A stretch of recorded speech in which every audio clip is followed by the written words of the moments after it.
The cold Atlantic wind howled across the deck of the Crimson Revenge as Captain Michael Hughes stood motionless at the bow, his weathered hands gripping the rail with white knuckles.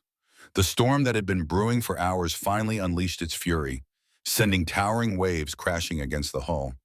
But it was not the tempest that held his attention. It was the small figure huddled near the mainmast, her dark hair whipping around her face as she gazed out at the churning sea with an expression he had never seen before. Complete fearlessness. For 20 years, Michael Hughes had commanded these waters with an iron fist and a heart carved from ice. No woman had ever set foot aboard his ship and lived to tell the tale. His crew knew the rule well, whispered it in taverns from Port Royal to Nassau. The captain who had turned away duchesses and tavern wenches alike, who had sent away marriage proposals from the daughters of governors without so much as reading them. Yet here stood Elizabeth Wright, the quiet seamstress from a forgotten coastal village, and everything he thought he knew about himself was crumbling like sand between his fingers. The memory of how she came to be here seemed impossible now, as he watched her steady herself against the storm with the same calm determination she had shown 3 weeks ago when she first approached his ship. Before we see how this ends, tell us where you are watching from and hype this video in the comments. But to understand the magnitude of what was happening on this storm-tossed deck, we must return to that fateful morning when everything began to change. 3 weeks earlier, the Crimson Revenge had dropped anchor in the sheltered harbor of Millhaven, a village so small it barely warranted a name on any respectable map. Michael Hughes had come here not for plunder or provisions, but for solitude. His reputation preceded him even to these forgotten shores, and the villagers had wisely kept their distance. All except one. Elizabeth Wright had emerged from the morning mist like a ghost, her simple brown dress and worn shawl marking her as nothing more than another peasant girl. But there was something in the way she moved, a quiet confidence that made the hardened pirates on watch duty step aside without challenge. She carried a small bundle wrapped in oiled cloth, and her eyes never left the imposing figure of the captain, who stood on his quarterdeck like a king surveying his domain. Michael had noticed her approach long before she reached the gangplank. In his experience, women who sought him out fell into two categories: those who wanted his gold and those who wanted to tame the legendary cold heart of Captain Hughes. Both types disgusted him equally. He had built his fortune and reputation by trusting no one, needing no one, and certainly never allowing the weakness of sentiment to cloud his judgment. But Elizabeth Wright did neither. She simply stood at the base of the gangplank and waited. When Ryan Jimenez, his first mate, approached her with the usual threats and warnings, she listened politely, nodded her understanding, and continued to wait. Hours passed. The sun climbed higher, burning off the morning mist, and still she remained. Not begging, not pleading, not even speaking. Just waiting with the patience of someone who understood that some things could not be rushed. It was this patience that first intrigued Michael. In a world where everyone wanted something from him immediately, her willingness to simply exist in his presence without demand felt like a puzzle he needed to solve. As the afternoon shadows grew long, he finally descended from his deck and approached her himself. She was younger than he had first thought, perhaps 22 or 23, with skin bronzed by honest work under the sun. Her hands, he noted, bore the telltale marks of a seamstress, small scars from countless needle pricks and the calluses that came from years of careful, precise work.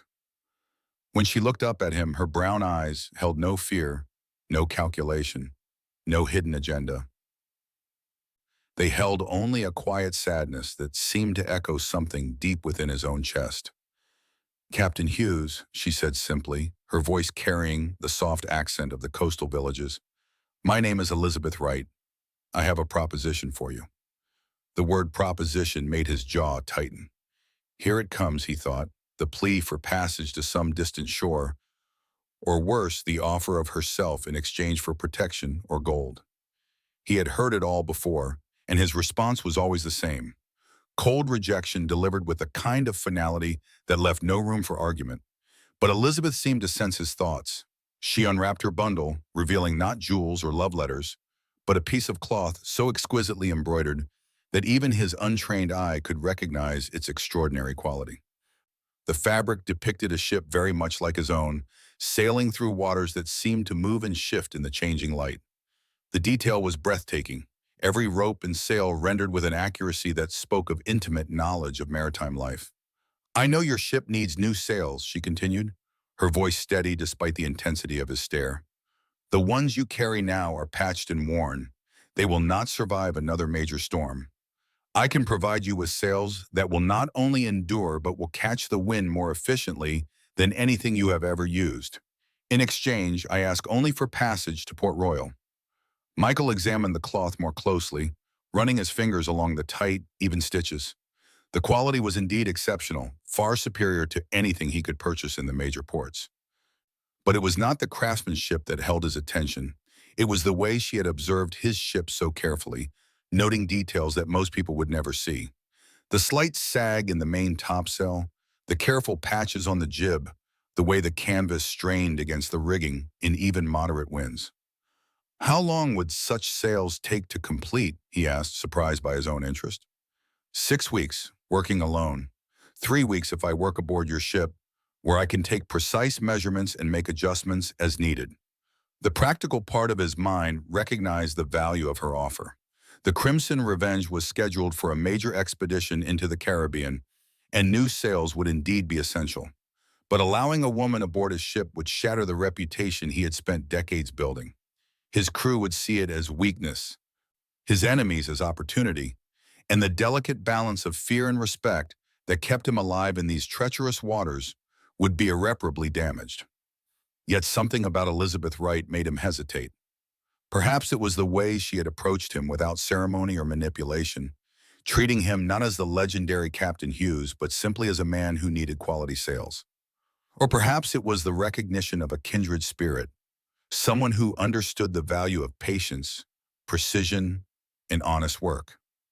"You know what they say about women aboard pirate ships," he said finally, his voice carrying its usual cold edge. "I know what they say about your ship specifically," she replied without flinching, "that no woman has ever set foot on it and lived. But I also know that you are a practical man, Captain Hughes. You did not build your reputation by allowing superstition to override good business sense." The audacity of her response should have angered him. Instead, he found himself almost impressed by her calm assessment of his character. She had clearly done her research, understanding not just his reputation, but the pragmatic mind that lay beneath it. "The work would be dangerous," he said, testing her resolve. "We sail in hostile waters. There would be battles, storms, situations where I could not guarantee your safety." "I have never asked for safety, Captain. Only for passage to Port Royal when the work is complete." Something in her tone suggested that safety was not something she had ever known much about. Michael found himself studying her face more intently, noting the way she held herself with the careful control of someone who had learned not to expect comfort or protection from the world around her. Against every instinct that had kept him alive for 43 years, Michael Hughes nodded his agreement. "3 weeks, he said curtly. "You will work during daylight hours only, and you will confine yourself to the designated workspace. Any interference with my crew or my operations will result in your immediate removal from this or by the ship, regardless of our location." Elizabeth inclined her head in acknowledgement. "I understand, Captain. Thank you." As she gathered her sample work and prepared to return to shore to collect her materials, Michael called after her, "Miss Wright, what makes you so certain I will honor our agreement?" "My reputation suggests otherwise." She paused, turning back to face him with that same calm expression. "Because, Captain Hughes, you are not nearly as cold as you pretend to be.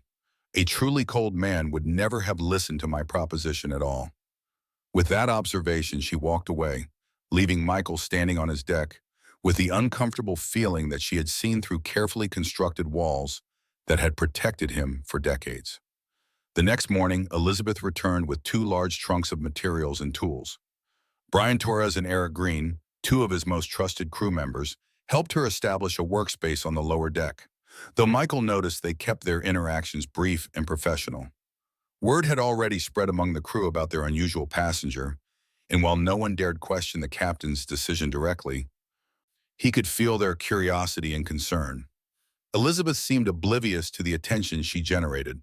She set about her work with the focused intensity of a master craftsman, taking precise measurements of every sail, every piece of rigging, every angle and curve that would affect the performance of her finished product.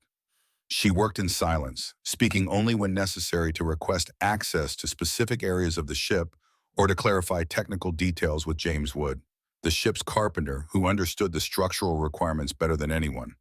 For the first week, Michael maintained his distance, observing her work only from afar. But gradually he found himself drawn to watch her process. There was something mesmerizing about the way her hands moved across the fabric, each stitch placed with mathematical precision, each measurement checked and rechecked until it met her exacting standards. She worked with the kind of dedication he recognized in himself, the relentless pursuit of perfection that separated true masters from mere practitioners. It was during the second week that the first test of their arrangement came. A Spanish merchant vessel had been spotted on the horizon, heavily laden and poorly defended. It was exactly the kind of target that had made Michael's reputation and fortune, and his crew was eager for action. But engaging in battle with Elizabeth aboard presented complications he had never faced before. "Miss Wright," he said, approaching her workspace as the crew prepared for potential conflict, "we may encounter difficulties today. I suggest you secure your materials and remain below deck until further notice." Elizabeth looked up from the sail she was hemming, her needle still poised in her hand. "Will the engagement be lengthy, Captain?" The practical nature of her question surprised him. Most women would have been terrified by the prospect of pirate battle, but she seemed more concerned about the potential disruption to her work schedule. "Possibly. Spanish merchants can be stubborn about surrendering their cargo." She nodded thoughtfully, then began carefully packing her most delicate materials into protective cases. "I will secure everything properly, but I would prefer not to go below deck if possible. The light is better up here, and I can continue working on the smaller pieces that do not require the full workspace." "Absolutely not," Michael said firmly. "Battle is no place for a civilian. With respect, Captain, I have been through battles before. My village was raided twice by pirates and once by Spanish privateers. I know how to stay out of the way and remain useful." The matter-of-fact way she mentioned these traumatic experiences made Michael pause. He was beginning to realize that Elizabeth Wright's calm demeanor was not born of innocence or naivety, but of hard-earned experience with violence and uncertainty. Before he could respond, Ryan Jimenez appeared at his shoulder. "Captain, the Spanish ship is changing course. They may be trying to run." Michael's attention immediately shifted to the tactical situation, but he was aware of Elizabeth moving efficiently around her workspace, securing materials with the practiced movements of someone who had indeed learned to prepare for unexpected violence. When he glanced back at her a few minutes later, she had arranged herself in a corner where she could continue her detailed handwork while remaining completely clear of any operational areas. The engagement, when it came, was brief and decisive. The Spanish captain, recognizing the Crimson Revenge and its notorious commander, surrendered without significant resistance. But Michael found himself distracted during the boarding action, part of his attention always aware of Elizabeth's presence and her safety. It was a new and unwelcome feeling, this concern for someone else's welfare, and it left him unsettled long after the Spanish gold was secured in his hold. That evening, as the crew celebrated their successful raid, Michael approached Elizabeth's workspace to check on her progress. She had used the forced break in her routine to complete several smaller pieces, and the quality of her work continued to impress him. "You were not frightened today," he observed, settling onto a nearby crate to watch her work. "Fear is a luxury I learned to do without long ago," she replied, not looking up from her stitching. "It serves no useful purpose and interferes with clear thinking." Most people would disagree with that assessment. Most people have not lived the life I have lived. There was an invitation in her words, an opening for him to ask about her past, but Michael had learned long ago not to pry into histories that people preferred to keep private. Instead, he found himself sharing something he had never intended to reveal. "I felt the same way after my first real battle," he said quietly. "The fear was so overwhelming that I thought it would kill me before any sword could. But afterward, when I realized I had survived, I decided I would never allow myself to feel that helpless again." Elizabeth's hands stilled on her work, and she looked up at him with those perceptive brown eyes. How old were you? 14. I was a cabin boy on a merchant vessel that was attacked by pirates. Most of the crew was killed. I survived by convincing the pirate captain that I could be useful. And now you are the pirate captain that other 14-year-old boys must convince. The observation stung because it was true, but also because she delivered it without judgment, simply as a statement of fact about the circular nature of violence and survival. It is the way of the world, he said defensively. Perhaps, but it does not have to be the way of your world forever. Before he could ask what she meant by that, she had returned to her work, effectively ending the conversation. But her words stayed with him as he made his evening rounds, checking on his crew and ensuring the ship was secure for the night. Over the following days, Michael found himself spending more time near Elizabeth's workspace, initially to monitor her progress, but increasingly because he enjoyed her quiet company. She worked with a meditative focus that he found oddly soothing after years of constant vigilance and tension. Sometimes they talked, brief exchanges about technique or materials, or the practical challenges of life at sea. More often, they simply shared the space in comfortable silence, each absorbed in their respective responsibilities. It was during one of these quiet afternoons that Michelle King, a tavern keeper from their last port, appeared on the horizon in a small boat, clearly intending to reach the Crimson Revenge. Michael's crew brought her aboard, and she immediately demanded an audience with the captain. Michelle was everything Elizabeth was not, bold and brash and determined to capture his attention through sheer force of personality. She had followed them from Port Nassau with what she claimed was an urgent message, but Michael suspected her true purpose was to position herself as his companion, having heard rumors about his unusual passenger. Captain Hughes, Michelle announced, sweeping onto the deck in a dress that was clearly chosen to display her considerable charms. I have traveled far to bring you news of Spanish movements in these waters. Surely such dedication deserves some reward. Michael received her report with his usual cold courtesy, but he was uncomfortably aware of Elizabeth working quietly in her corner, apparently oblivious to the drama playing out nearby. Michelle, however, was very much aware of her rival's presence.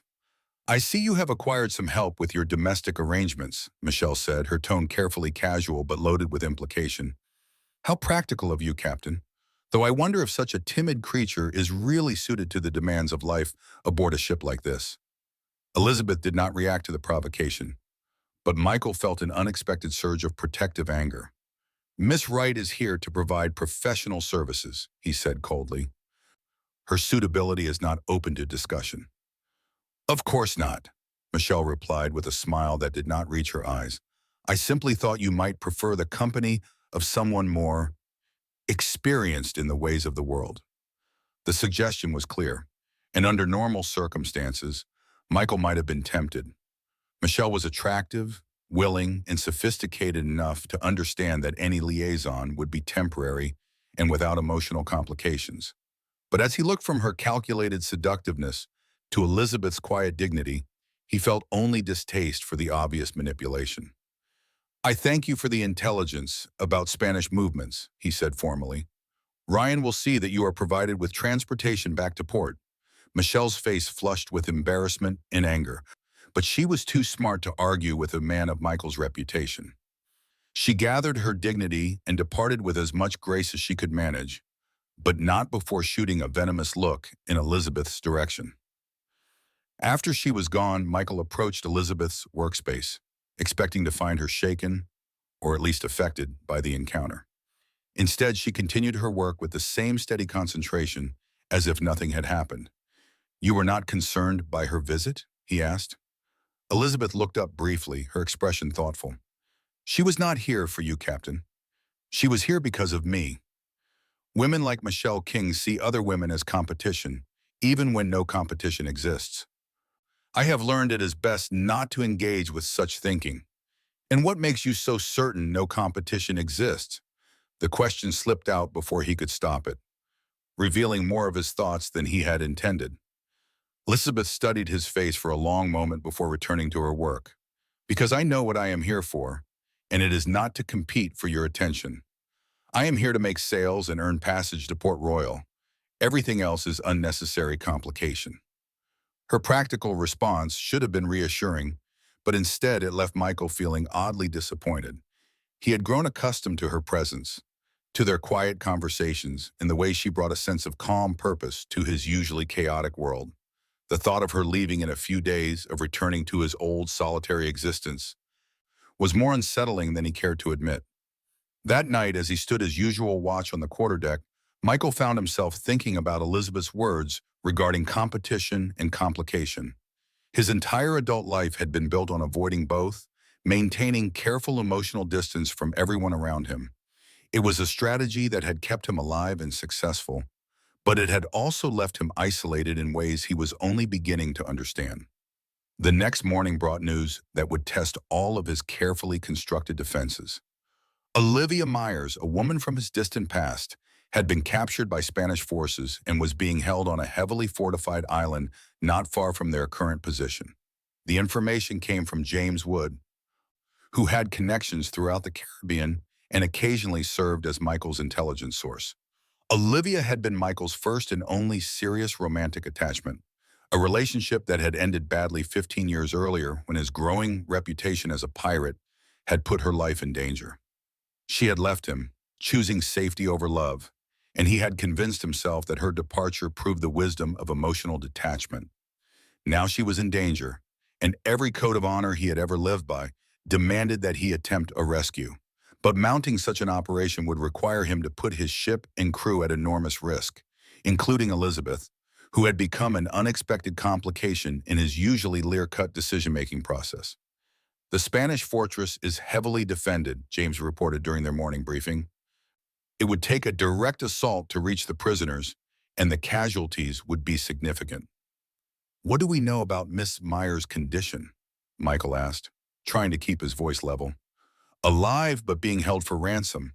Her family has money, but not enough to satisfy Spanish demands."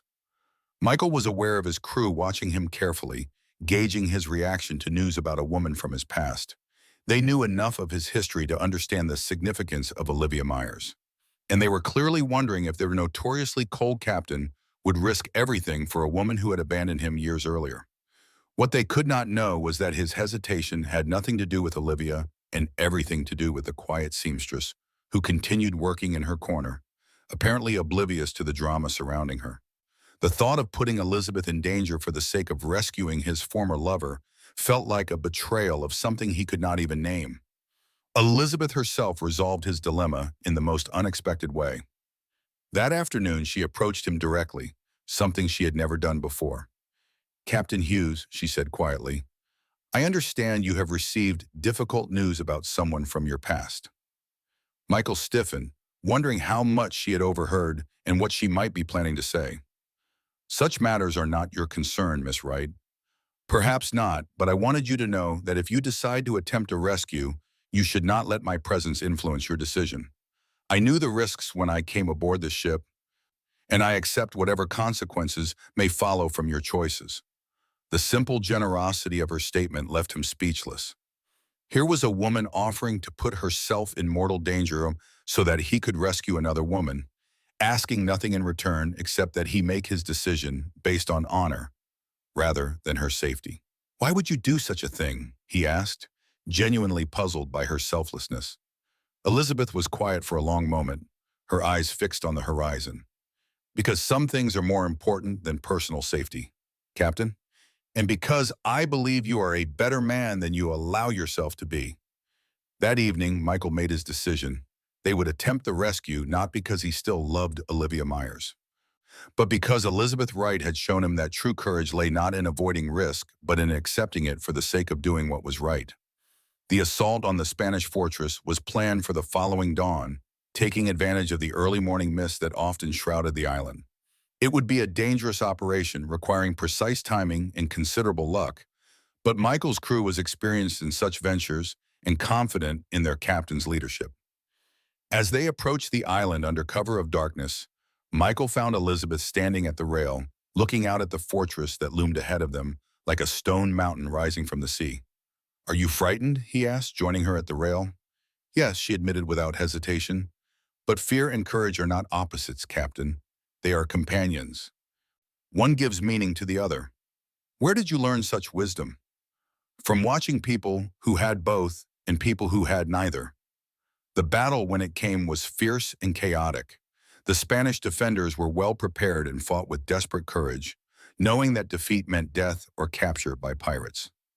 Michael's crew fought with equal determination, driven by loyalty to their captain and confidence in their superior seamanship and tactics. Throughout the assault, Michael was acutely aware of Elizabeth's presence aboard the ship, even as he led boarding parties and directed the complex operation. She had positioned herself in the safest available location and continued working on her sails, her calm presence serving as an anchor point of sanity in the midst of violence and chaos. The rescue itself was successful. Olivia Myers and several other prisoners were freed from the Spanish dungeons and brought safely aboard the Crimson Revenge. But the reunion between Michael and his former lover was not what anyone had expected. Olivia was grateful for her rescue, but 15 years had changed both of them in fundamental ways.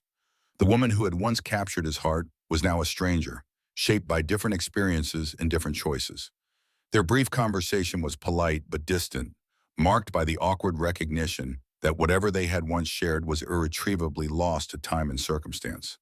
It was Elizabeth who helped Michael understand what he was feeling as he watched Olivia prepare to disembark at the next port.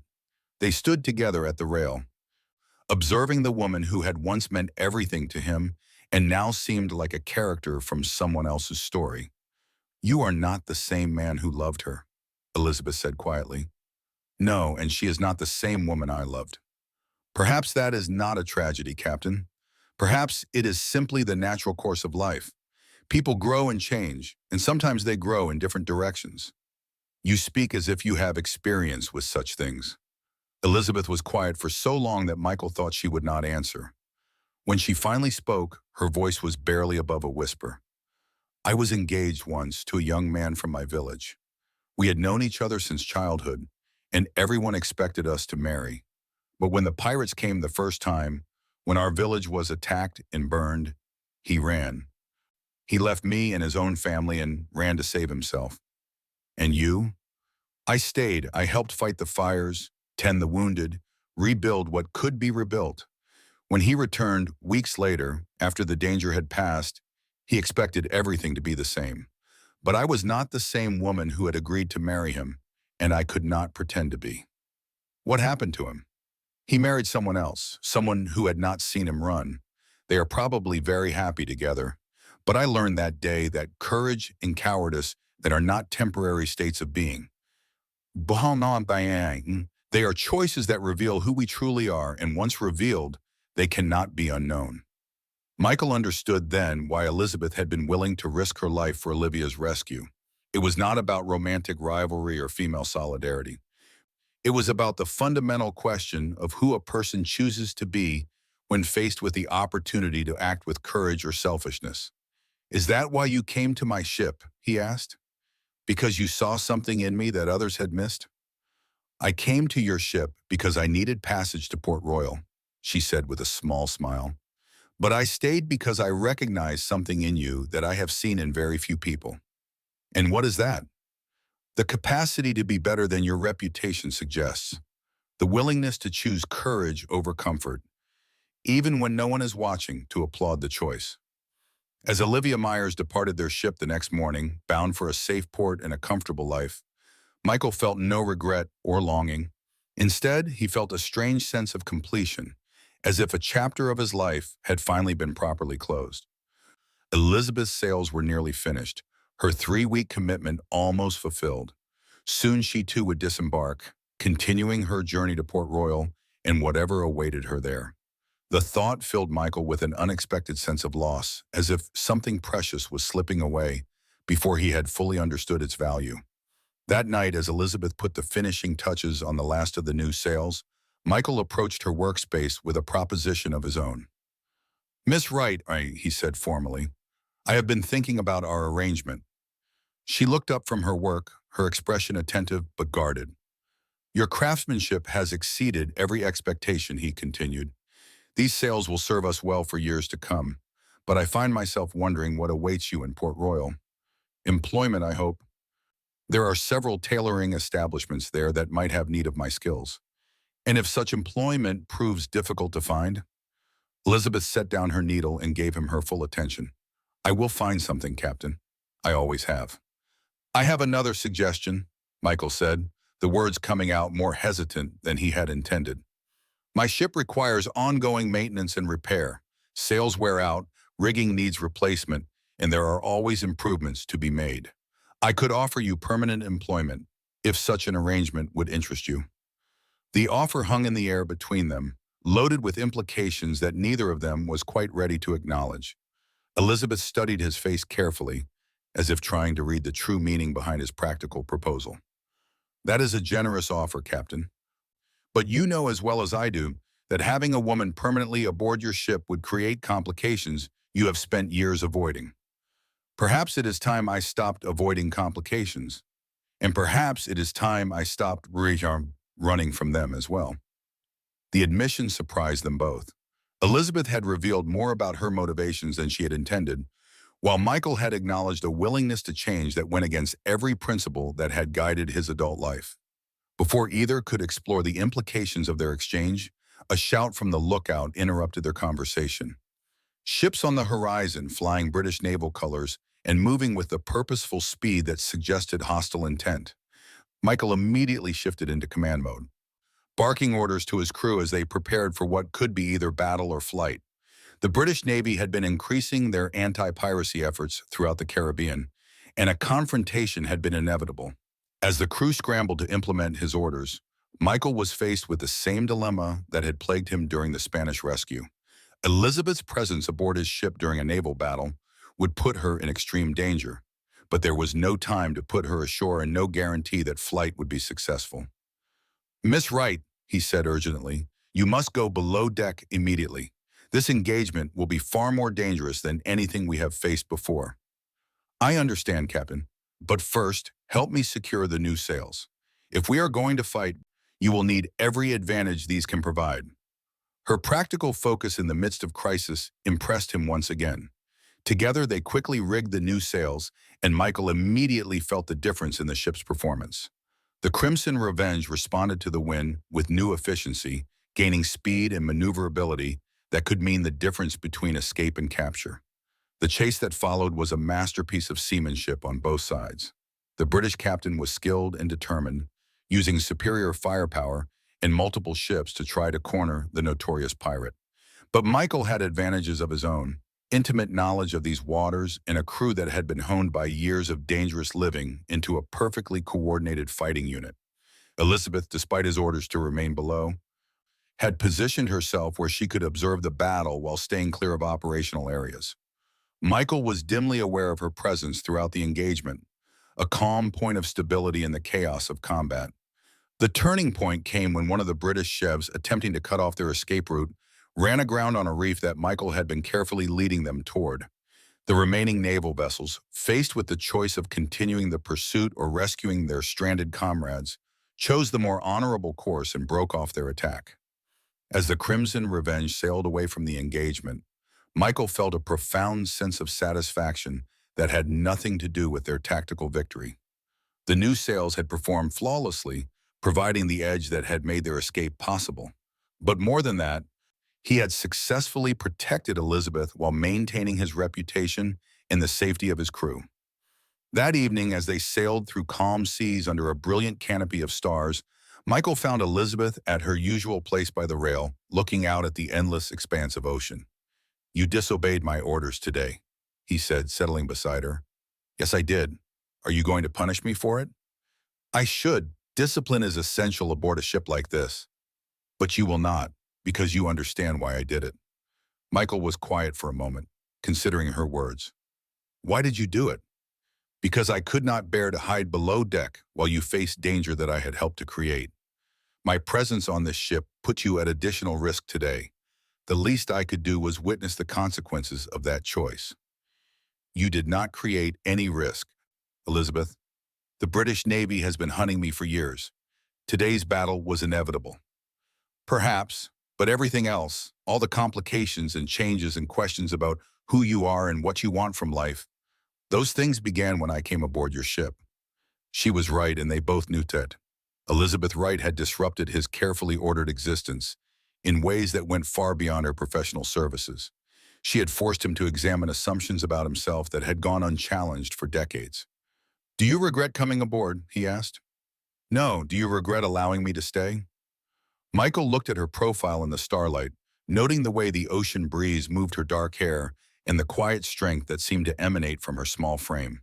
3 weeks ago, he would have answered that question with immediate certainty.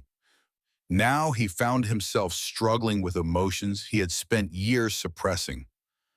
"I regret that it must end," he said finally.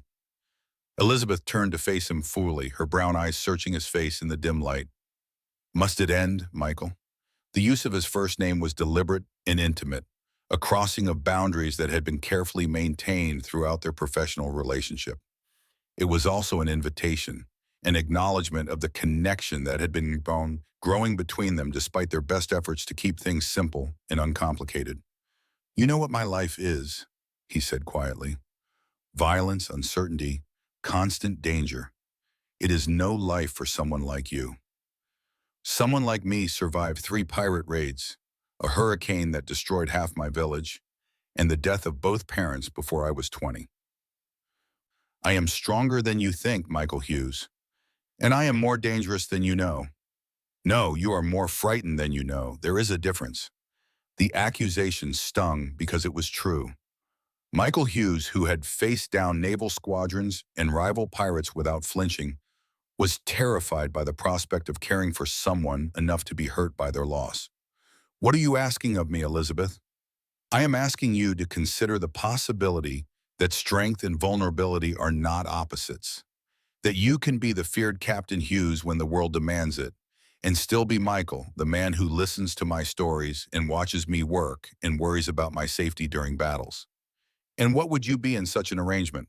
Whatever you need me to be, your sailmaker, your companion, your partner in whatever adventures await us. But most importantly, I would be myself, Elizabeth Wright, the woman who sees through your reputation to the decent man underneath." The storm that had been building while they talked finally broke overhead, sending sheets of rain across the deck and forcing them to seek shelter. But instead of separating, they found themselves pressed close together under the limited protection of an overhang, their conversation continuing in urgent whispers as the tempest raged around them. "If you stay," Michael said, his voice barely audible above the wind, "there will be no going back. This life, once chosen, becomes who you are. There will be no quiet cottage, no respectable marriage, no normal existence." "I gave up normal the day I decided to approach your ship," Elizabeth replied. "I gave up safe the moment I chose to trust you with my life. The only question now is whether you are brave enough to trust me with yours." The challenge in her words was unmistakable, and Michael realized that she was right.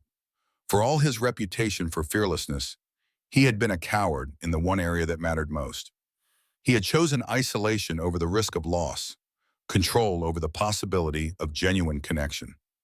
But as he looked into Elizabeth's eyes, seeing the same quiet courage that had first intrigued him, Michael Hughes made a decision that would change everything.